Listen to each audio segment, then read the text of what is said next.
శ్రీ తలకోన సిద్ధేశ్వర స్వామి ఆలయంలో మహాశివరాత్రి బ్రహ్మోత్సవాలను వైభవంగా నిర్వహించనున్నట్లు ఆలయ ఈవో రవీందర్ రాజు మీడియాకు తెలిపారు. అన్ని శాఖల అధికారుల సమన్వయంతో 5 రోజులు ఈ ఉత్సవాలు నిర్వహిస్తామన్నారు. భక్తులకు ఎలాంటి ఇబ్బందులు లేకుండా దర్శనాలు జరుగుతాయన్నారు.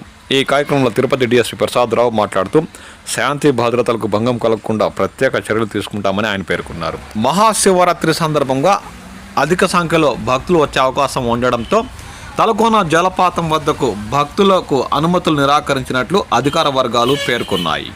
శ్రీ తలకోన సిద్ధేశ్వర స్వామి దేవస్థానం నందు మహాశివరాత్రి బ్రహ్మోత్సవాలలో భాగంగా 12/2/2026 నుండి 16/2/2026 వరకు 5 రోజుల పాటు భక్తులకి దర్శించవచ్చు, స్వామివారి దర్శించవచ్చు. భక్తులకి అన్ని ఏర్పాట్లు కూడా సక్రమంగా చేయడం జరిగింది. అన్ని శాఖల నుంచి కూడా ఎవరికి ఎటువంటి ఇబ్బంది లేకుండా అన్ని ఏర్పాట్లు కూడా చేయబోతున్నాం. భక్తులకి సౌకర్యవంతమైన సక్రమమైన దర్శన ఏర్పాట్లు అన్ని కూడా జరగబోతా ఉన్నాయి. ఉన్నతాధికారుల ఆదేశం మేరకు అన్ని శాఖల వారితో కూడా 2-3 సార్లు మీటింగ్ కాంటాక్ట్ చేయడం జరిగింది. అందరూ శాఖల వారు కూడా సానుకూలంగా స్పందించి వచ్చే భక్తులకు ఎటువంటి ఇబ్బంది లేకుండా దర్శనం ఏర్పాట్లు జరుగుతాయని చెప్పి భక్తాదులందరికీ మనం